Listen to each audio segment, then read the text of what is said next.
예, 오늘은 내가 행한 대로 너도 당하리라 한 제목으로 말씀을 나누고자 합니다. 어제 지난주에 나훔서에 대해서 우리가 조금 배웠는데요. 나훔서는 근본적으로 아수르란 이 제국의 멸망에 대해서 얘기를 합니다. 그런데 이 구약을 연구하는 전문학자들에 따르면요. 이게 아수르란 나라의 수도인 니느웨에 대해서 이렇게 얘기하는 것 같지만 여기에 가만히 보면 바벨론에 관한 어떤 이야기들, 특별히 이사야 시대에 있었던 이야기들을 이게 가져와서 차용한 게 있대요. 차용한 게 뭔지 아시죠?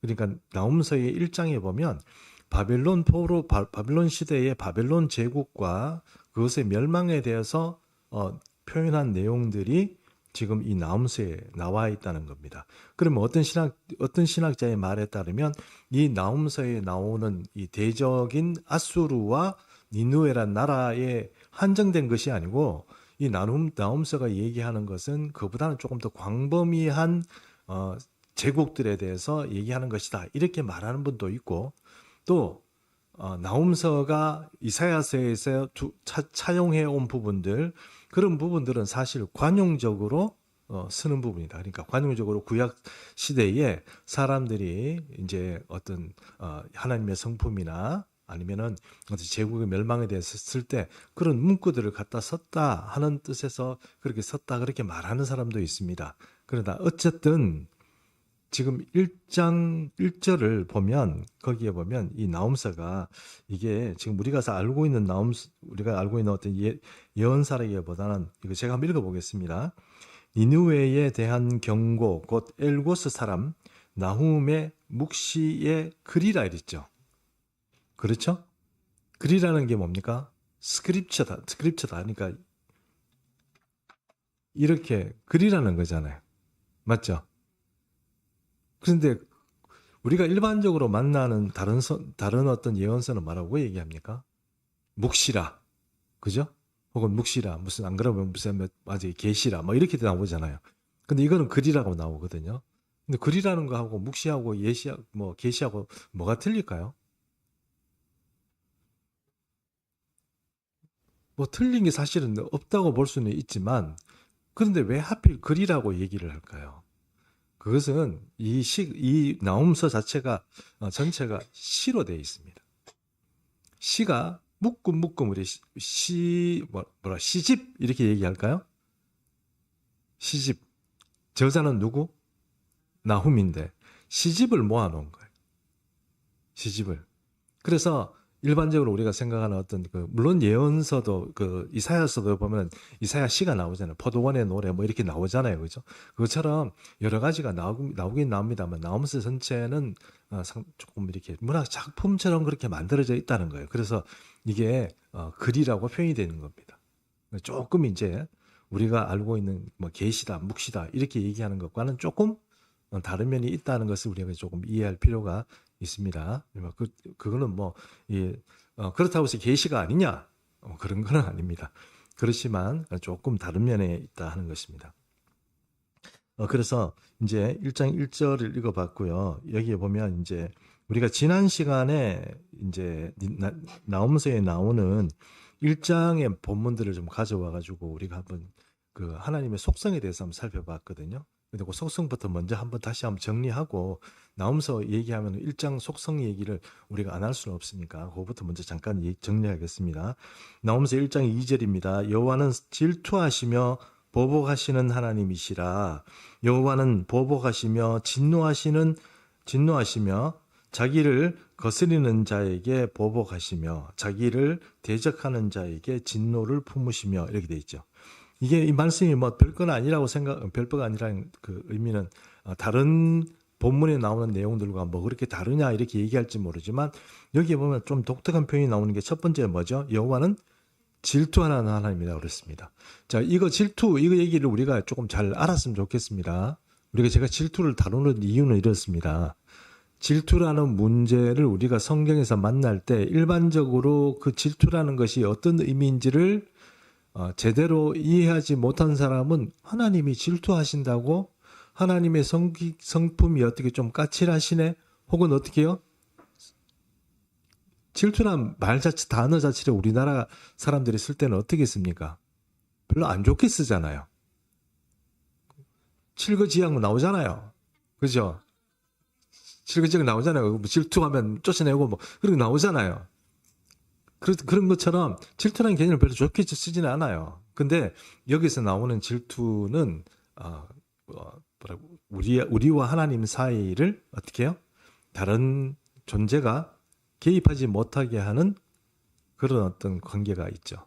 하나님과 우리 사이는 폐쇄성이 있습니다. 그래서 여기 폐쇄성이란 것은 너하고만 이렇게 되는 관계죠. 부부가 여러분 뭐 이렇게 결혼을 했는데 갑자기 옛날 친구가 찾아와가지고 남자친구가 찾아와가지고 엑스프렌드라고 그러더라고요. 엑스프렌드 혹은 엑스와이프 이런 사람들이 찾아와가지고 좀 만나자 밖에 나와가지고 집에도 안 들어오고 둘이 앉아가 참 술 마시고 있고 이러면은 지금 결혼한 현재 와이프 이런 사람들은 어떤 느낌이 들까요? 배신감 느끼겠죠. 그런 걸 뭐라고 그럽니까? 질투라고 그러죠. 이 질투는 정당합니까? 아니면은 질투하면 안 되라는 그 자체가 도덕적으로 문제가 있는 겁니까? 아니면은 질투해도 되는 정당성을 가지고 있는 겁니까? 정당성을 가지고 있는 거죠. 하나님하고 우리 사이에는 우리가 하나님을 배반하면 안 돼요. 왜요? 하나님은 질투하시기 때문에 그래요. 하나님 우리 사이에는 뭐가 있다고요? 폐쇄성이 돼 있다고. 그리고 나는 다른 신을 섬기면 돼요, 안 돼요? 안 되는 거죠. 오늘 시원하다 그러면 안 되네요. 지금 날씨가 이러니까 저 위에 갓바위 갔더니 우리 부처님께서 대자 대비하신 부처님께서 거기 서가지고 추운데 서가지고 계시네. 갓바위 아시죠? 네, 거기 가서 정말 뭔가 영험해 보이고 뭔가 신령해 보이고 이래가 거기서 절을 한번 하고 이런 식으로 하면 안 된다는. 그거는 뭐 잘못된 겁니다. 그러니까 우리하고 하나님하고 사이는 폐쇄성이 있다. 이게 질투하는 하나님이라는 것. 그런 의미로서 하나님은 질투하는 하나님이다 했습니다. 그리고 하나님은 보복하는 하나님이다 그랬죠. 보복하고 진노하시는 하나님이라는 그 개념은 우리가 하나님께서 진노하시고 보복한다는 게 하나님의 보복과 진노는 어떻게 해요? 정당합니다. 그렇죠? 이거 우리가 좀 잘 알아야 됩니다. 하나님 우리가 혹시 세상에서 사람들이 뭐 이렇게 예를 들어서 가나안을 평정할 때 헤렛 명령을 합니다. 헤렛 명령이 뭔지 아시죠? 싹 다 죽여라 하잖아요. 가나안 정복할 때 말입니다. 기억하시죠? 헤렛 명령을 하시죠. 그러면은 여호수아가 가서 어떻게 합니까? 싹 다 죽이죠. 사울 아시잖아요. 사울 왕. 사울이요, 여러분 하나님으로부터 뭐 때문에 하나님께 버림받습니까? 불순종했기 때문에. 어떻게 불순종했습니까? 미디안이죠? 미디안 맞습니까? 갑자기 적들이 하도 많아가지고 이름을 미디안 맞지 싶은데 미디안 적들을 어떻게 해요? 다 죽이라고 그랬잖아요. 근데 어떻게 합니까? 살려놓죠. 어떤 거 살려놓습니까? 가축들. 보니까 토실. 진짜 토실하니까 보자마자 욕심이 생겨가지고 사람은 죽이고 가축은 데리고 오죠. 하나님께서 이 양소리가 사무엘이 이 양소리가 막 이 양소리 무슨 양소리입니까? 그러니까 그거 하나님께 제사 드리려고 살려왔어요. 이래가지고 사무엘이 하는 유명한 얘기 있잖아요. 하나님께서 순종하는 것만큼 제사를 기뻐하시겠냐? 순종이 제사보다 낫다. 막 그 얘기를 하잖아요. 그것처럼 하나님이 진노하시고 보복하시는 것에는 이유가 있습니다. 헤렛 명령을 하는 것도 이유가 있죠. 그 이유가 있으면 순종하면 되는데 순종이 사람들이 잘 안 하니까 문제가 되지만 그 순종하는 것은 정당합니다. 왜 정당하냐? 하나님의 법에서는 이 사람들은 싹 죽어야 되기 때문에 그렇다는 거예요. 그래서 그것이 이제 그런 명령을 할 때 세상 사람들은 우리에게 어떻게 하나님이 그렇게 잔인하게 그렇게 하시냐 이렇게 말하지만 뭐예요? 하나님은 그것이 정당합니다. 왜냐하면 그렇게 갚아주는 것이 하나님의 의를 실현하는 것이고 정의를 실현하는 것이기 때문에 그렇다는 것입니다. 그 얘기를 지난주에 우리가 아수르가 어떤 악행을 저지르느냐 하는 문제에서 우리가 한번 살펴봤습니다. 아수르는 반드시 하나님의 법에 따라서 멸망합니다. 아무리 제국이 힘이 있고 강할지라도 하나님 만군의 하나님 여호와의 그 권능에 달하지는 못합니다. 여호와는 권능이 있지만 참다가 심판을 하십니다. 이렇게 하실 때 그것이 사람들에게 볼 때는 왜 하나님이 그렇게 하시냐 할지 모르지만 그것은 사실은 피해를 입은 사람들, 그런 사람들에게 그것이 정의이고 공의이기 때문에 그렇다는 것입니다.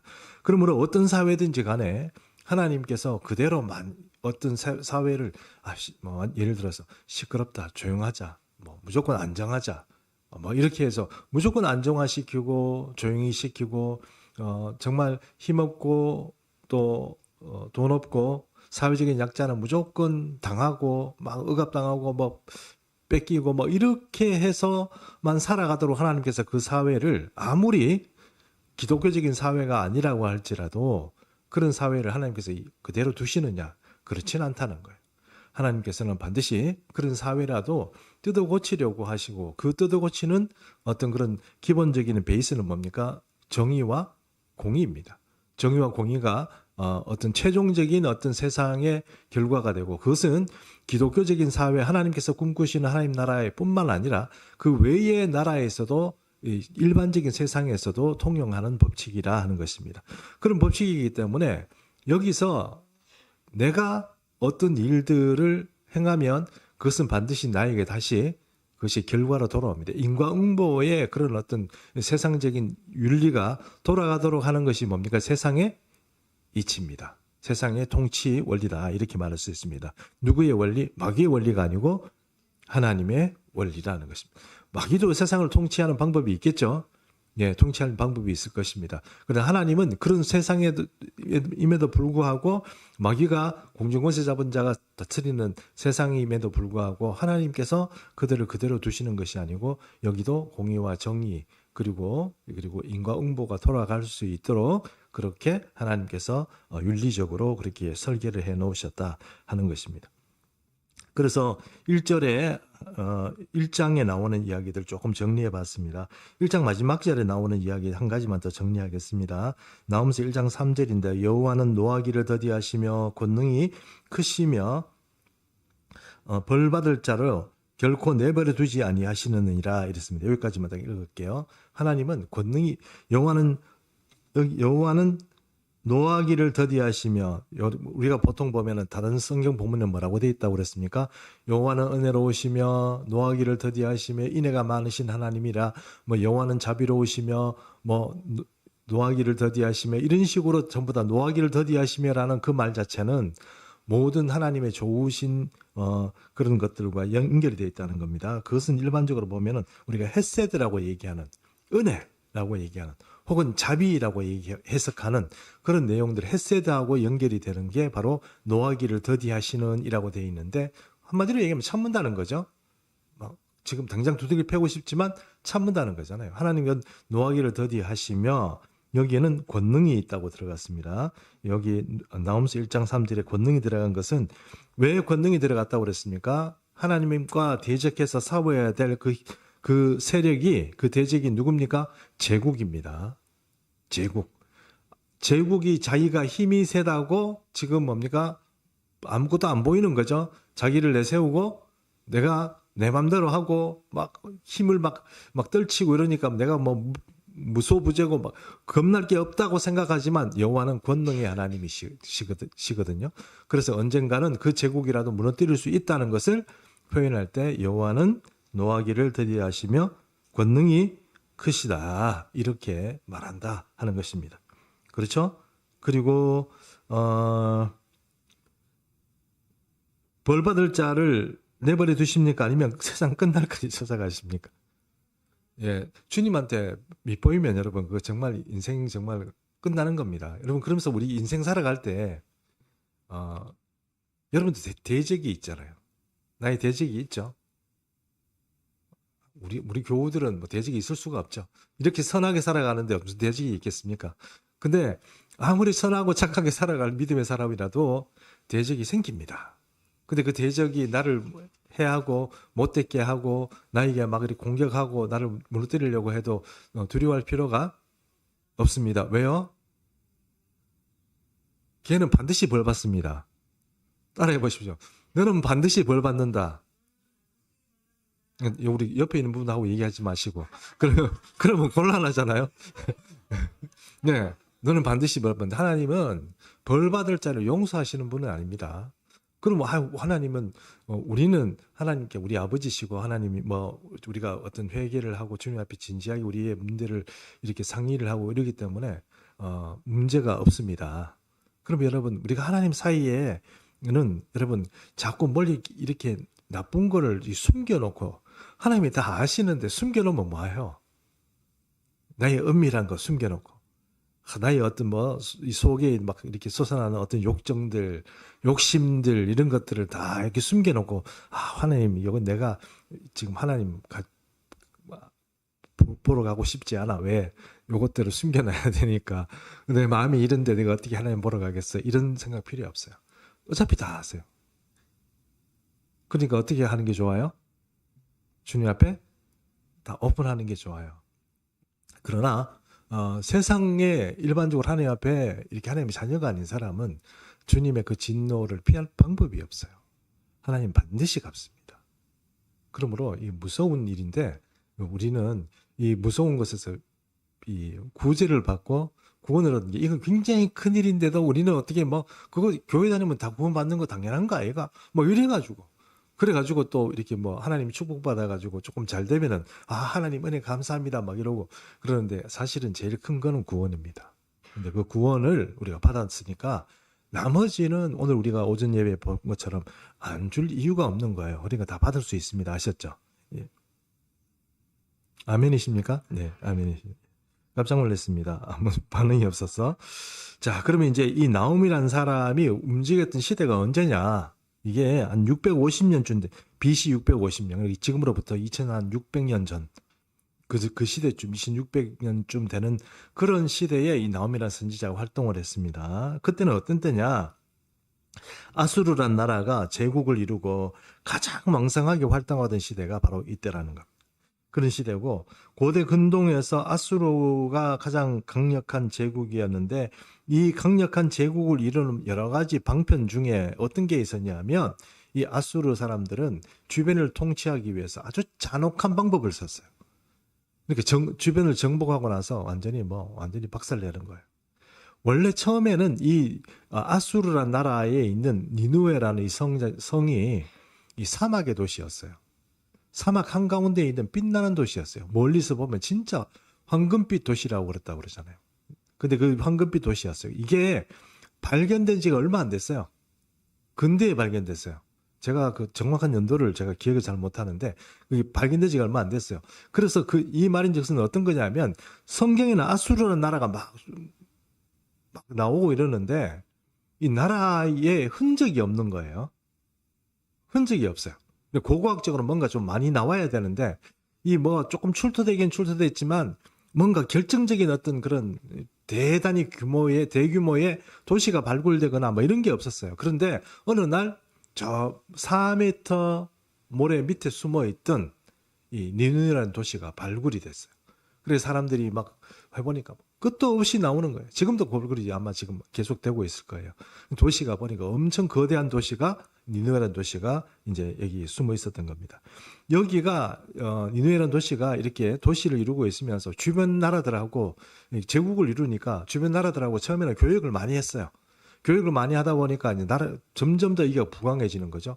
부강해지니까 사람들이 점점 더 어떤 일이 벌어지냐면은 이게 돈이 점점 더 갖고 싶은 거예요. 돈을 갖고 싶으니까 지금 이렇게 교육해가지고 돈 들어오는 거 가지고는 만족을 못하는 거예요. 그래서 어떻게 해요?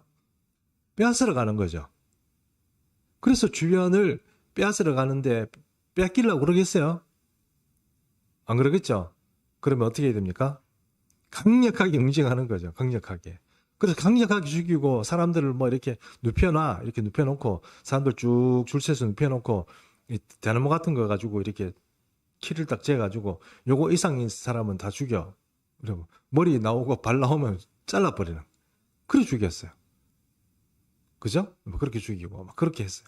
그리고 여기 오늘 좀 이렇게 조금 그 얘기가 나오겠습니다만 정말 엄청난 어떤 그런 잔인한 방법으로 사람을 죽이는 것들이 좀 많았고 사람 껍데기 이렇게 피부를 벗겨가지고 태양에 이렇게 쪼이면 죽는데요.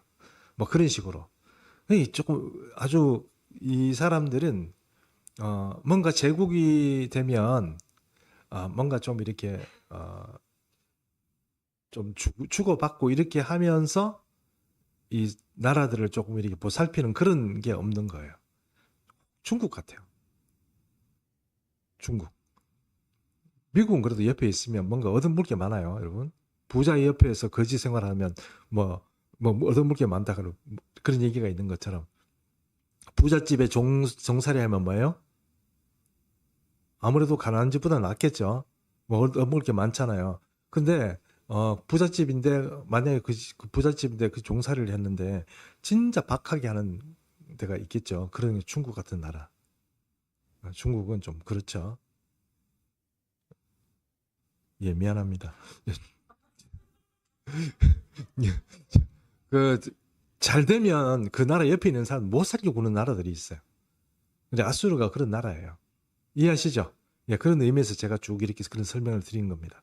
그러니 빼앗고 이러다 보니까 이 사람들이 점점 더 포악해지고 이래가지고 멀리 원정도 가고 이래가지고 이제 지금 주변에 있는 것들 다 이렇게 조그만한 것들 복속시키고 나니까 이제는 안 되겠다 이래가지고 좀 더 큰 데 가자. 어디? 이집트. 이집트 있죠, 이집트. 이집트 애굽에 쳐들어가가지고 박살내고 막 다 죽이고 막 이래가지고 뺏어오는 그런 일들이 벌어지는 겁니다. 자, 아수르가 이 제국을 이루면서 강력한 나라들이 되면서 이 나라가 어떤 일들을 벌어지냐. 그리고 나홈이란 이 선지자는 그 아수르와 동행하는 시대에 나홈이 언제쯤에서 이 사람이 활동했을까 하는 것이 성경의 본문에 나와 있습니다. 본문에 보면 처음에 나홈서 3장 7절 한번 보겠습니다. 나홈서 3장 7절. 오늘 우리 읽은 본문 중에 3장 7절. 우리 한번 같이 읽습니다. 시작. 그때 너를 보는 자가 다 내게서 도망하며 이르기를 니네가 항폐하였도다. 누가 그것을 위하여 애곡하며 내가 어디서 너를 구하리요 하리라. 자, 니느웨가 망했습니다. 니느웨가 망하니까 보통 보면은 우리가 뭐 예를 들어서 장례가 생기면 고대에서는 장례를 내부 대신 울어줄 사람을 데리고 오죠. 그래 친구가 됐든 누가 됐든 울어준 사람이 와가지고 애고 고골해 준단 말입니다. 장례 문화가 원래 좀 그래요. 그러면 여기서 지금 말하는 것은 애굽이 망했다는 얘기잖아요. 망했는데 안 됐다 이거 어떡하냐 이렇게 막 울어주고 아이고 저거 망했네 이러고 막 가슴을 치며 울어줄 나라가 친구가 없는 거죠. 왜요? 하도 독하게 해놓으니까 이제 없는 거예요. 그래서 이 나라가 망할 때가 BC 612년쯤 돼요. BC 612년. 그러니까 BC 612년에 이 니누웨가 망해요. 니누웨 그러니까 아수르가 망합니다.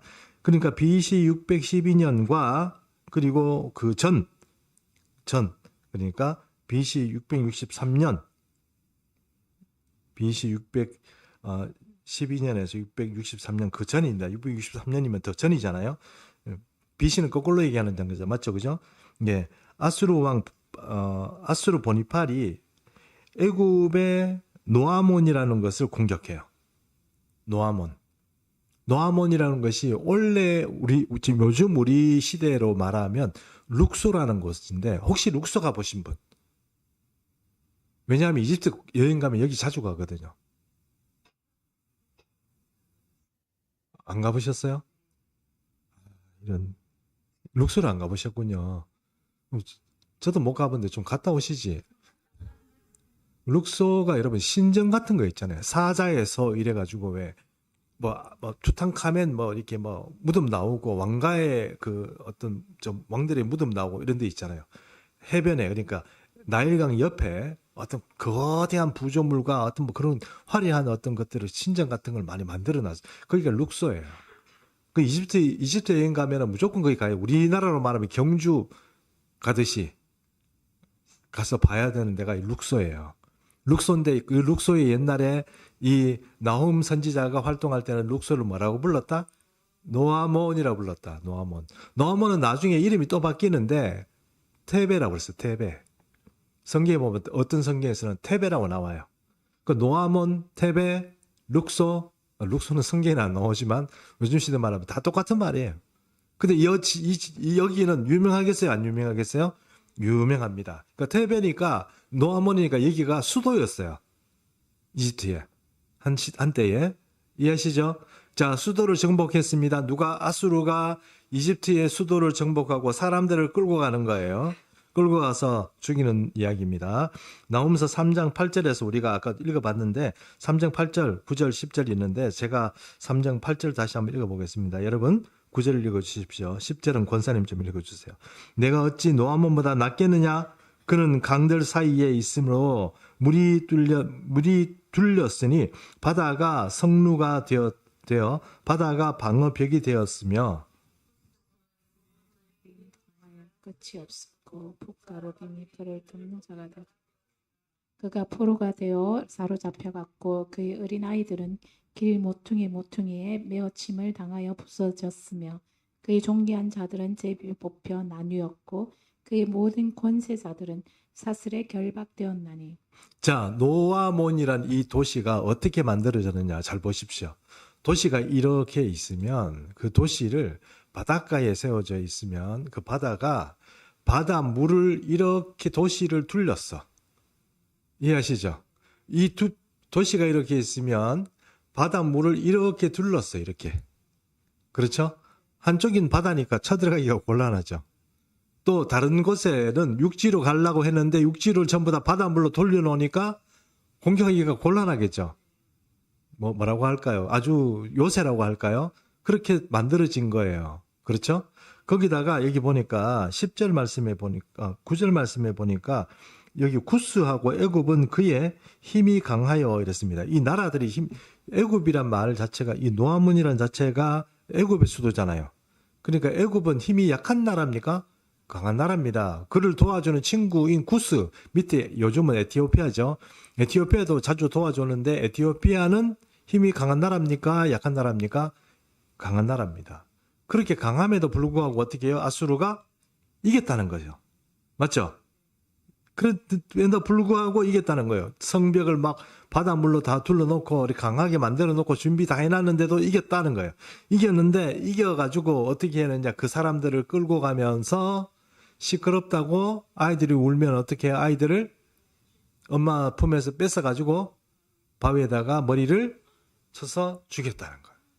그렇게 잔인하게 죽였다. 이기잖아요. 그죠? 누가 그랬다고요? 아수르의 군대가 그렇게 했다는 거예요. 그러면 하나님께서 이 데베라는 곳, 그러니까 노아몬에서 행했던 이 일들을 보면서 이 아수르 제국에 대해서 어떤 생각을 하나님께서 하시겠습니까? 저놈들 내가 끝까지 가서 보응하리라. 그 엄마들이 아기를 빼앗기면서 막 처절하게 부르짖는 그런 소리를 들었지 않겠어요, 하나님께서?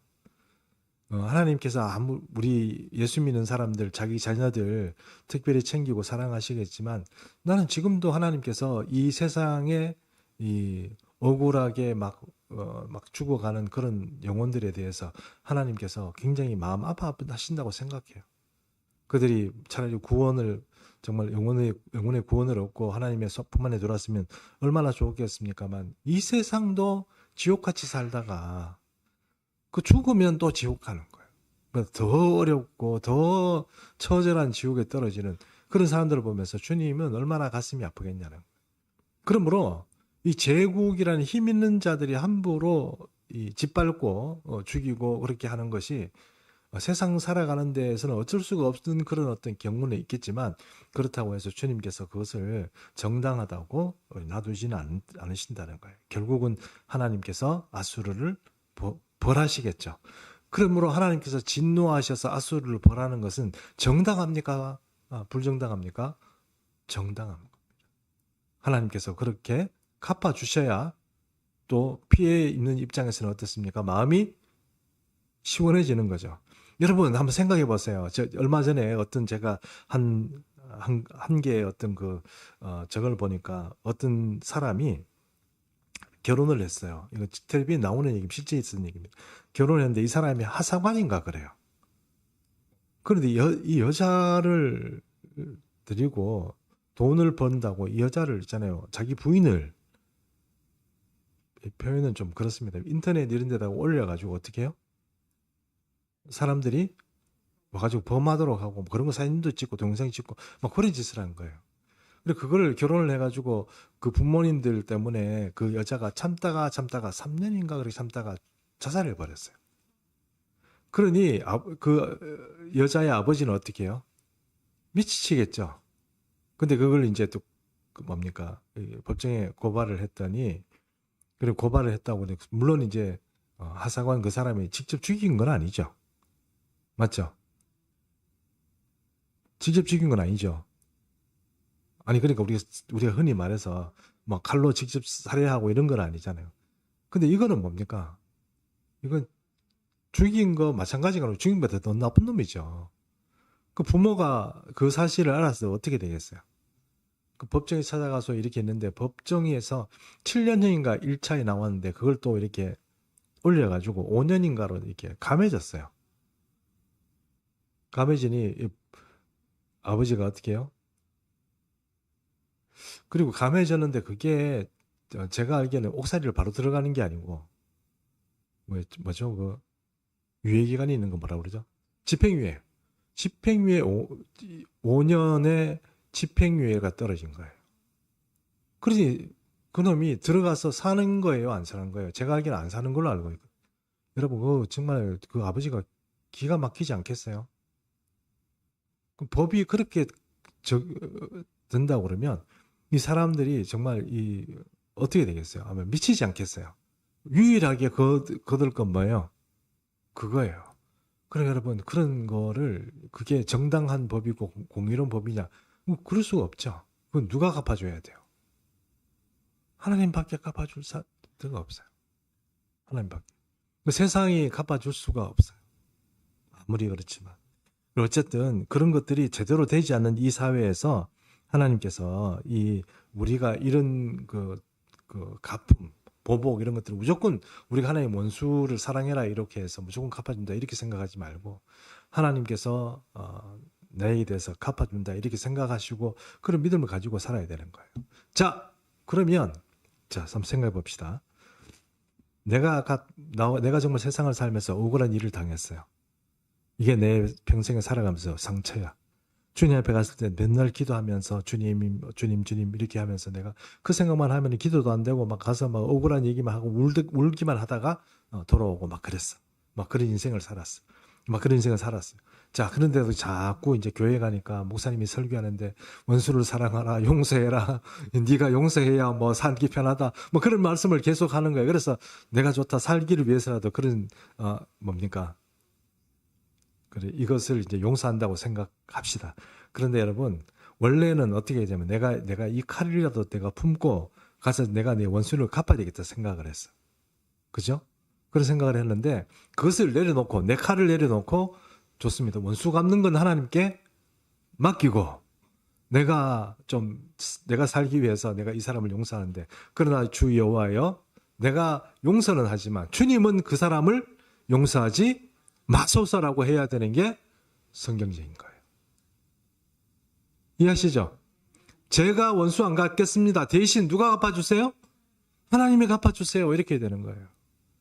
자, 오늘 여러분 중에 오늘 교회에서 내가 멱살 잡고 싶은 사람 혹시 있습니까?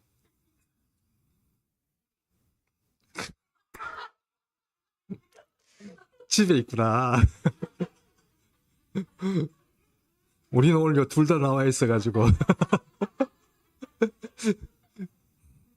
보십시오. 내가 멱살 잡고 싶은 사람이 있습니다. 그러나 내가 그 멱살을 잡지 않고 내가 그 사람을 욕하지 않고 하나님께 맡기는 거. 그게 뭐예요? 하나님의 정의와 공의에 맡기는 겁니다. 그러면 누가 갚아주세요? 하나님이 갚아주세요. 예, 이런 믿음이 정말 우리가 살아가는데 정말 중요합니다. 그러므로 밀양 얘기 지난주에 제가 말씀드렸죠. 예, 내가 용서 안 했는데 내 내 자녀를 그렇게 유괴해가 죽여놓고 내가 용서하지 않았는데 감옥에 들어가서 하나님 믿었다고, 당신도 하나님 믿고 자유를 얻으십시오 이러면 폭발하죠. 똑같습니다. 내가 갚지 않더라도 그것을 하나님께 맡기고 가는 것, 그것이 정의롭고 공의로운 하나님의 방법에 따르는 것입니다. 자, 나훔서를 그렇게 해서 좀 정리를 해보겠습니다. 역사가 반복되는 이 상황에서 언제든지 아수르 같은 제국은 나타날 수 있습니다. 지금 우리가 일본의 어떤 그 압제하에 있을 때도 그 아수르 못지않게 우리에게 좀 독하게 했잖아요, 일본이. 비슷한 겁니다. 그런 거 생각해 보면 우리 민족도 사실 아수르와 같은 그런 어떤 제국의 어떤 짓밟혔던 때도 있잖아요. 그리고 거기에서 그것을 한가하던 사람들이, 많은 사람들이 고생하고 죽어갔던 일도 사실 있습니다. 그런데 그 모든 것들은 누가 갚아주시냐? 하나님께서 갚아주시고 오늘날과 같은 그런 나라를 이루게 하신 것은 전적으로 하나님의 은혜고 하나님의 도우심입니다. 자, 그 다음에 결론적으로 얘기하면 세상을 움직여가는 모든 경륜 중에 이 나홈서에서 말하는 것은 하나님께서는 이 세상, 아무리 악한 세상이라도 거기에는 네가 행한 대로 네가 그대로 당한다 하는 그런 법칙이 있다는 것을 우리가 좀 이해할 필요가 있습니다. 이런 어떤 법칙이 이렇게 돌아가는 이 세상에서 우리가 어떤 압제 가운데서 막 살아가고 힘들고 살아갈 때 우리가 막 혼으로 몰려가지고 우리가 도망갈 방법이 없다 이렇게 여길지라도 우리가 그때는 이 나홈서에서 또 우리에게 어떤 희망을 주는 그런 말씀이 있잖아요. 그 말씀이 어디에 있냐면은 나홈서 1장 7절입니다. 나홈서 1장 7절. 우리 같이 읽습니다. 시작. 여호와는 선하시며 환난 날에 산성이시라. 그는 자기에게 피하는 자들을 아시느니라. 예, 하나님은 우리를 아시는 분입니다. 우리를 아신다는 것은 어떻게 아신다고 그랬습니까? 지식적으로 아는 게 아니고 체험에서 전적으로 이렇게 경험적으로 우리를 아시는 거예요. 그러므로 지혜로운 성도들이라면 하나님을 내가 기억을 많이 시켜야 돼요. 내가 누군지를. 맞죠? 내가 누군지를 하나님께 기억을 많이 시켜야 돼요. 하나님과 추억거리를 많이 만들어야 돼요. 하나님이 또 인상적인 어떤 그런 삶을 좀 보여줘야 돼요. 살아가면서 소소하지만 인상적인 거. 그런 걸 좀 하나님께 보여줘야 돼요. 여러분 생각해 보시죠. 여러분 오늘 집에 갔는데 맨날 우리 부인이 아무 어떤 느낌 없이 이렇게 밥 먹어라 이렇게 하다가 오늘 당신을 위해서 이렇게 연어구이를 맛있게 준비했어요. 이러고 연어구이를 이렇게 내놓는다거나 특별한 요리를 당신 요즘 힘들죠 이렇게 해가지고 뭔가 이렇게 좀 특별한 스페셜 오늘 이연복 셰프 거 보고 좀 연구해가지고 이렇게 딱 내놓고 그러면 남편이 얼마나 좋아하겠습니까? 그렇죠? 예, 그것처럼 하나님께 그렇게 대우하시면 됩니다. 남편을 기쁘게 안 하셔도 돼요. 근데 하나님을 기쁘게 하시는 방법은 제가 이거 지금 말씀드리는 거예요. 하나님께 특별한 스페셜 하나 어떤 걸 주십시오. 그래서 제가 아는 어떤 사람은요, 아무것도 없을 때 주변에 이렇게 둘러보고 아무도 없잖아요. 그러면 하나님 제가 하나님께 찬양을 선물하겠습니다. 그리고 혼자 찬양을 부른대요. 여러분 그 찬양을 들으신 하나님 얼마나 감격적이겠어요. 와 정말 얼마나 감격적이겠어요. 이제 숨어 있으면 혼자 있으면 찬양 부르고 그렇게 하시는. 그래서 하나님을 감동시키면 여러분 얼마나 좋습니까? 이것이 하나님을 경험하고 하나님은 나를 알게 되는 그런 은혜가 있는 겁니다. 그러므로 여러분 우리가 은혜로운 자녀로서 하나님과 또 하나님께 피할 수 있는 그런, 하나님 저 여기에 왔어요 이렇게 피할 수 있는 그런 어떤 자녀처럼 하나님은 우리를 아시는 그런 하나님으로 이렇게 자림하게 되는 그런 은혜가 우리 모든 교우들에게 함께 하시기를 축복합니다. 네, 기도하겠습니다. 살아계신 우리 하나님 아버지, 나홈서를 통하여서 이스라엘을 괴롭히는 아수르가 결국은 또 어떻게 망하게 되는지, 그리고 그들이 했던 대로 하나님께서